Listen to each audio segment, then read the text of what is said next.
This is my second take with this video because I done got a phone call. I hope I do not get another phone call while making this video. But I had to come on here and I had to talk to you guys about life and about what we're seeing every day. Drug addiction, mental health, just those two in specific for this video. I want to start off by saying that, you know, I've been in the healthcare field 15 years. I started from the bottom. I started as a CNA in 2009, and then I worked my way up, LPN, RN, BSN. Now I'm currently finishing up my psychiatric nurse practitioner, my master's degree. I studied mental health, studied it very well. For the most part, A student. I think I got like 2 B's, and they're high B's. Studied it very well. And also I studied the other side of it, and that is religion, God. And I came to conclusion that mankind has come in and put a label on what we see today. We call it depression, we call it schizophrenia, we call it anxiety, we call it disease, we call it all these different names. You know, I can go on and on and on and on and on of all these different names that we call it, bipolar. But in the end, I want to tell you, and this is not somebody that's just like walking down the street, somebody that actually studied this, and I'm here to tell you that all boils down to one thing, and that is demonic spirits. Do not allow the names, the textbooks to fool you. It all boils down to one thing: is demonic spirits. And I want to bring awareness. I really want to bring awareness to it and let you know that you may know, everybody knows somebody. Like, I don't care if you're the president, I don't care who you are, multi-millionaire, multi-billionaire, it doesn't matter. Everybody knows somebody that is struggling with some type of mental health, some type of an addiction. And us humans, we tend to stray away from them, like back up. Oh no, I don't want to be next to them. Oh no, I don't want to deal with the person, you know, because you think like kind of like treating them like an alien, like, oh no, a disease. You know how when COVID first came out, you couldn't cough around nobody, you had to hold that in. It could be allergies, you sneeze, everybody like, ah, you know. And that is how we're treating these people. And I want to bring awareness because that same demonic spirit can come and attack you, your kids. I don't care what your income is. I don't care what your status is. I don't care what your bank account say. We all know that by now. I mean, you have senators, you have all type of people who kids are addicted or overdose or dead. And it's just the reality of things. And I just want to bring awareness to the fact that people need to stop waiting until this demonic spirit comes in their home. And then they go in the room to go wake up little Sally, little Billy, or Pookie or Ray Ray. It don't matter. And they find these people dead. They find these people cold. They find these people blue. And now all of a sudden they want to go ahead and put campaigns. Now all of a sudden they want to go ahead and have all these foundations.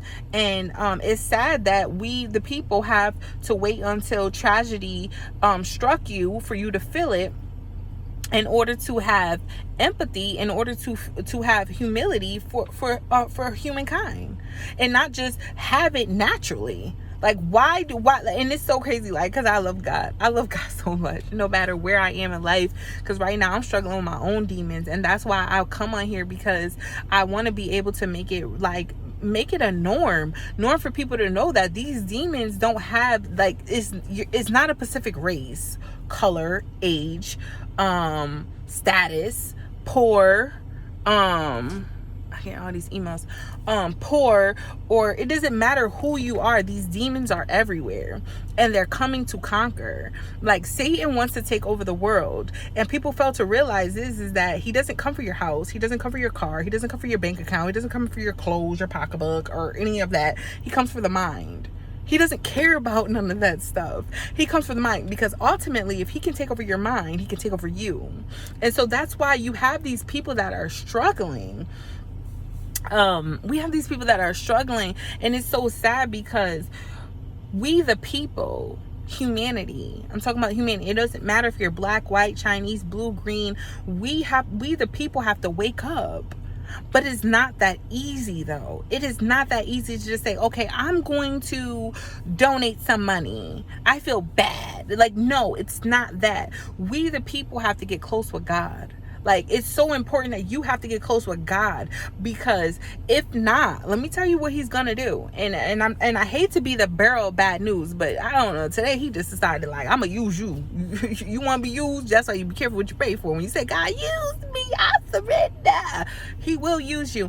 And I hate to be the bearer of bad news, but a lot of you people are going to be burying a lot of people, a lot of loved ones, a lot of children, husbands, wives, mothers, dogs, fishes. It don't matter.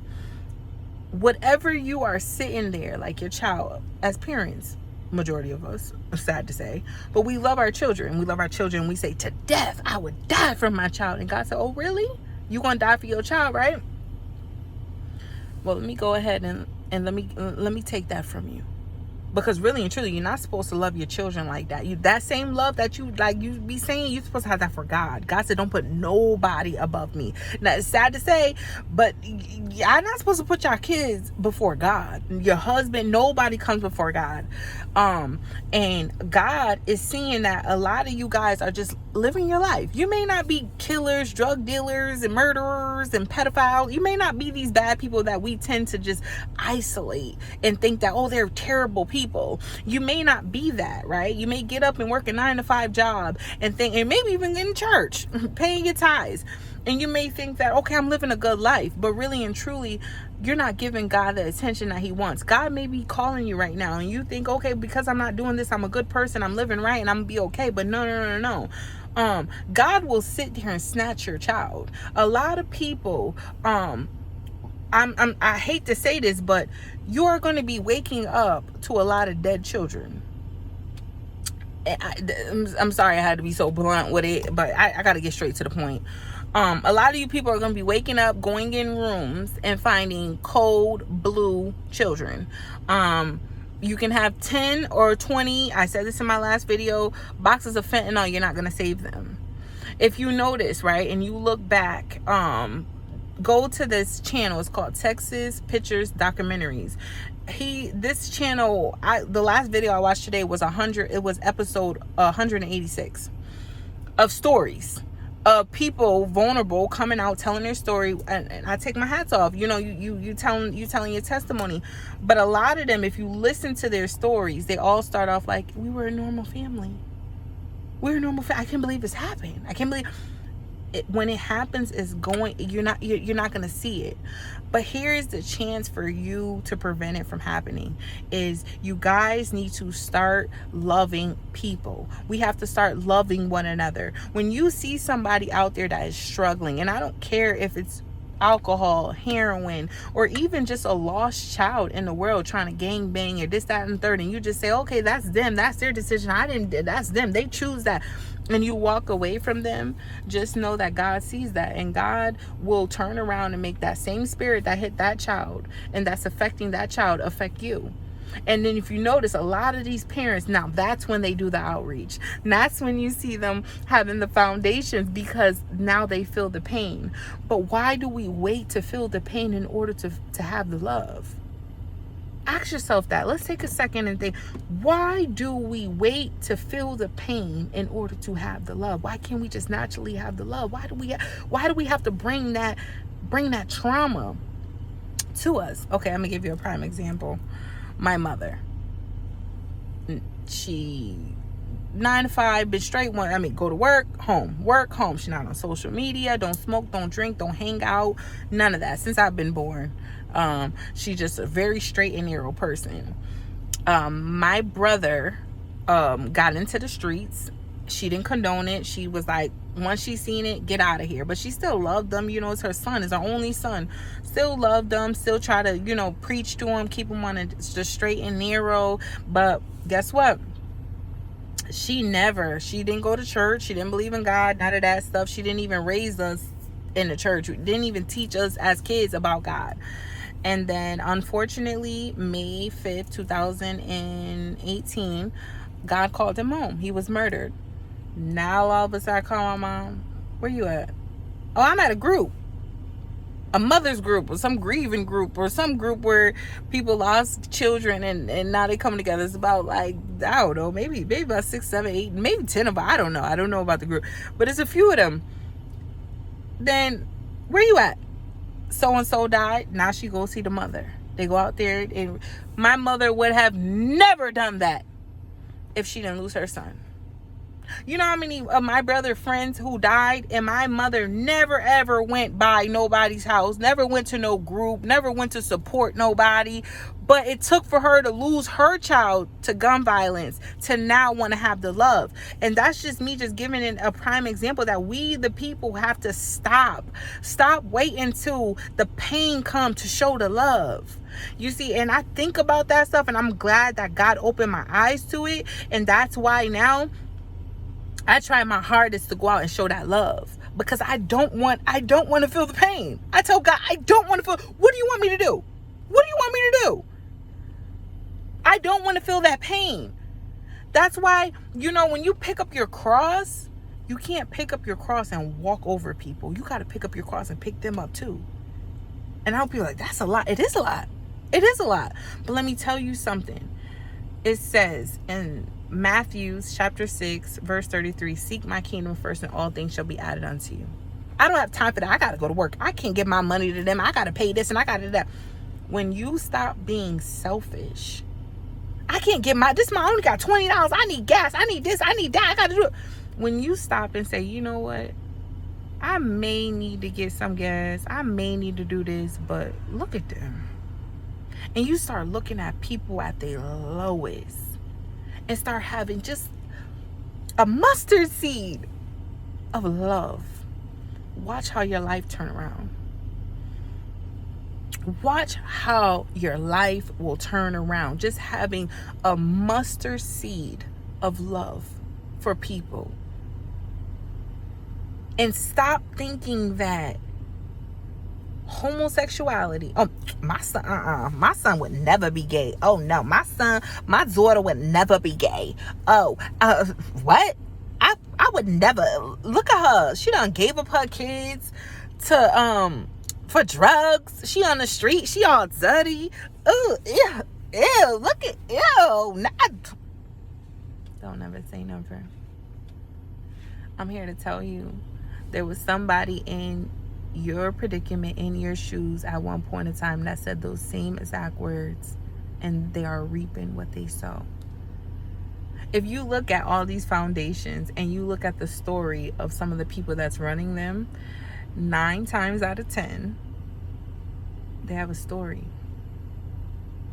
They lost somebody. They felt some pain that caused them to go out there. See, that's how God works. God said, oh, you too good to go feed my people. Oh, you too good to go sit with the poor. Oh, you too good to feed the poor. Oh, you too good to take some time out of your day and go make sure this person's okay. Oh, you too good. Oh, okay. Let me go ahead and take little Billy. Let me go ahead and take little Natalie from you. And I'm here to spread this word so it doesn't happen to you. Humble yourself. Love people. Pray for people. And if you feel like, you can't resonate with this message, pray for yourself. I pray all the time, God, keep my heart right. Do not allow me to be selfish where I look down on people. It's in the Bible. It says those who humble themselves will be exalted, and those who exalt themselves will be humble. Pray for humbleness. Pray. If you don't it's okay to not, it's okay to say, okay, I don't care about nobody else and but God help me. He loves when you are able to repent and tell you're wrong, and recognize you're wrong, and pray and ask for 1, forgiveness, 2, for correction. It's in the book of Proverbs. It talks about it called King Solomon says reproof. God, when God could show you reproof, correction, he loves you. He loves you, but you have to be open to say, okay, God, listen. He show you wrong. apologize, and try your hardest. You're gonna make mistakes. We all make mistakes, but try to correct that. It will be such a better world if we loved one another and stop waiting to feel pain to love. That's so weird.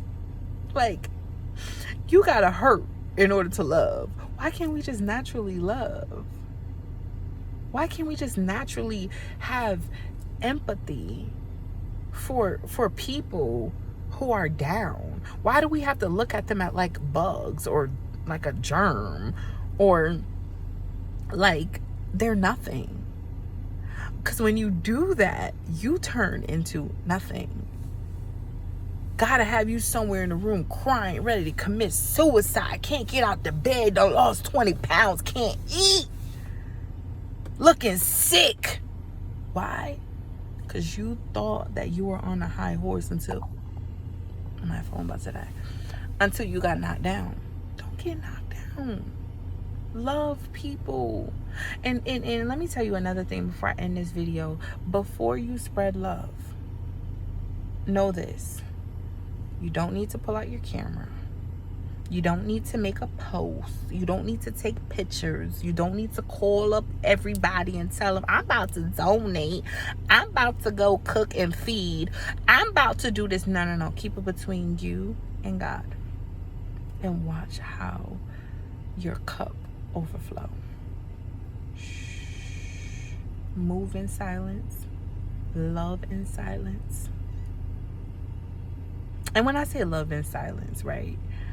I mean, if you're going to go help the homeless, do not pull out a camera showing them at you. Do you want to be shown at your lowest, dirty, probably smelly, looking crazy? Do you want somebody to do that to you?